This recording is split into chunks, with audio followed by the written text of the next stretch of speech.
kill flows, Nintendo Switch. I'm on some shit that's monumental, magical, artificial intelligence. Jotted down on scribes, the last of a dying breed. They wonder how I survived. Turpentine, turn the tide, go. What's going on, everyone? This is your boy AshTheMan. How's it going? So in this video, we're going to be talking about Yashahime Princess Half Demon Season 1. Was it good? Was it bad? Well, we're going to be talking about all that juicy stuff in this video. So before I go ahead and get started, I just want to give out a spoiler alert. Just to make sure, I am going to be going over stuff that does tie in to what's included in this season. So if you don't want to hear about that, I just want you to pause the video, save it for later, and catch up. But if you don't mind, thank you for sticking around. I definitely appreciate it. So let's talk about Hanyo no Yashahime, and that's what it's pronounced in Japanese, but it is produced by Sunrise. Now, this is a sequel to the original Inuyasha series, which includes the final act. Now, it mainly focuses around Sesshomaru daughters and Inuyasha daughter. Now, Sesshomaru daughter's names Towa and Setsuna, and Inuyasha and Kagome daughter name is Moroha, which takes place over a decade later. Now, they do give us information in between, different scenarios, but for the most part, for the main plot, it takes place a decade later. Now, Sesshomaru daughters are twins and were separated due to a forest fire which was caused by another party, which in detail the birthplace of the twins takes place in that same forest, which they grow up until they was around 4, until when that forest fire happened, in which that's how the twins got separated. Now, Towa, she pretty much got separated due to a mystery tunnel which took her from the Fatal era to the current Japan area, in which she lives the next 10 years under Kagome's younger brother family, which was Sota. Now, Setsuna, she lost her memories in that incident due to the dream butterfly. Fun fact, another effect that the dream butterfly gives is that it restricts her from sleeping due to her when you sleep you dream, so it doesn't have you sleep. So she pretty much has been on like this eternal cup of coffee. So that's kind of crazy. Now, Moroha's situation is a little bit different, but it still ties into Setsuna and Towa's situation and the reason why they was bound to that forest. Now, the Shikan Jewel, which was the main plot for the original Inuyasha series, did foretold that Kinemaro will meet his end due to a half-demon. Now, so this left Inuyasha, his daughter, Sesshomaru and his daughters being, his main target. Now, Sesshomaru took the preparation that after they birth, he used Johnson to make a barrier around the forest to keep the twins safe. Because with Sesshomaru being the Lord of the West and Kinemaro being the Lord of the East, they definitely don't want to be clashed. The lands couldn't really, handle it. Now, Inuyasha and Kagome sent their daughter off with Koga Wolf Tribe people while they try to defend themselves off against Kinemaro. But before that Kinemaro and Inuyasha could clash, Sesshomaru sealed Inuyasha and Kagome in a Black Pearl, in which the Black Pearl is pretty much just like that gateway to Inuyasha's father's grave. Now, this is kind of crazy because for the last 14 years, this is where they have been at. They pretty much where they have been sealed. So the time that you see Inuyasha and Kagome is not any current event with the series. Just want to throw that out there. So after the sisters and the cousin reunite, they set on a journey to recover Setsuna memories by recovering the dream butterfly. Now, that's pretty much what we know and how the story kind of folds up to branch off. So how did this series do? What really made this thing stand out? So we're going to be breaking this down into a few parts. So let's talk about plot. Now, to me, with the plot going on in this kind of evolved into several different things, there was just too much going on.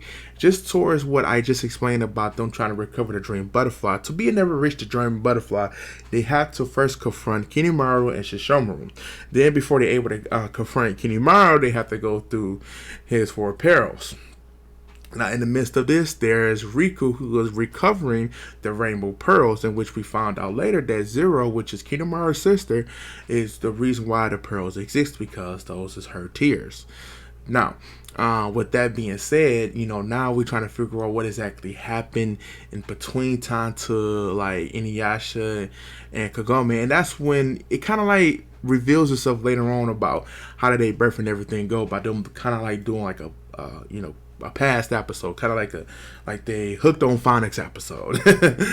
But nevertheless, I just feel like there were so many things going on with the plot and so many things that can definitely stagger them away from there. Now, when things doesn't deal with the plot, I guess other things can go on as far as like development, which I could talk about that later. But however, I just felt like it was too many things. I feel like they had a solid plot, but there were just a lot of things going on that kind of like deviate and things that worked around. So the plot just kind of like vaguely went in and out, and probably towards the end when we know that one of the main cast met the end, but we just know that there's a lot of things that comes with the plot. So yeah. Now, as far as visuals are great. I think it was a nice update design to the series. But my only thing is when it comes to like the action scenes and stuff like that, it could be a little bit more gore to it, because Inuyasha didn't really was known for having like a lot of gore like scenes, but like a lot of like cuts, arms getting cut off, people being the life sucked out of them. They definitely did not miss the mark or making sure that it at least had elements to feel like the action was there. I just felt like it was a little bit more upbeat. We really didn't get that much. I mean, heck, 1 to 4 perils ate a guy whole. We didn't really get to see like much blood. He just swallowed him whole, and that was it. I mean, I would have definitely liked to see some some type of blood or anything happening that would have actually gave more life to the visuals, in my opinion. But overall, I still think it was decent visuals. The graphics and everything was fine. It just needed to kind of like spice it up a little bit more to make it more engaging. I thought the sound quality is probably like one of the best things about this. I think the sound really complements the series in a very unique way, sort of like how they did with the original series. But in this way, they were still able to keep things moderate for it, while also still catering to the original, fan base of Inuyasha. So sound quality is definitely there. Now, character development. Now, it's kind of weird. I think that the character development is okay, but I think they was really trying their hardest to make us like the main character, especially Toa. Now, I do get it. You're going to have some episodes that does build the characters up. Like, I was real fine when they actually focused on Moroha and Setsuna, but when they focus on Toa, it's just like her character, I feel like haven't really found their place. Like, to me, she doesn't really fit in the Fatal era, in which she still kind of like dresses up as if she's in the Japan era, which is fine. That's perfectly fine. But at this point of how long she's been in that time, you would have thought she would kind of like adapt. But she kind of like took a little bit of the role of Kagome in a way. So it definitely, I guess it sort of like kind of like makes sense. But I just felt as if she still trying to find her place. So yeah.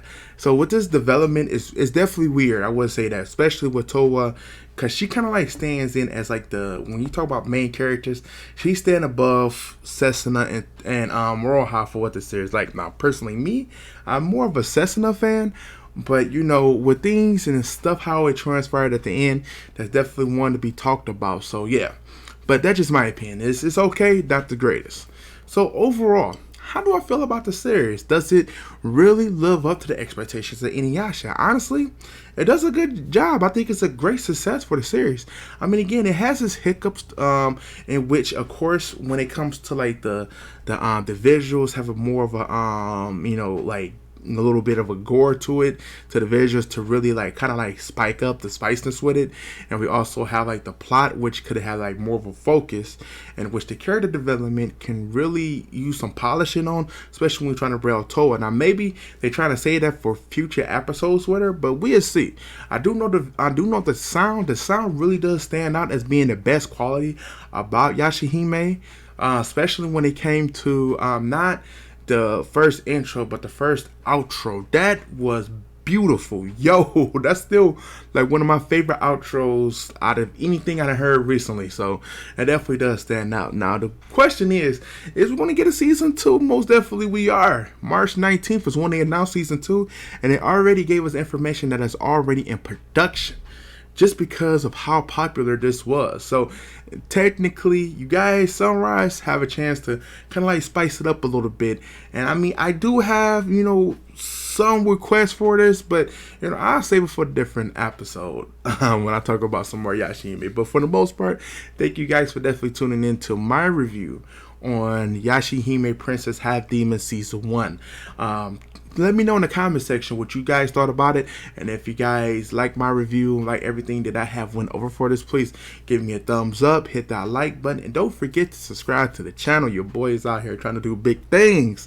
But other than that, I wish you guys a very safe and well crafted environment. I hope everybody in your households is doing well, is doing fine. But other than that, AshTheMan is about to sign off. I see y'all next time. Peace.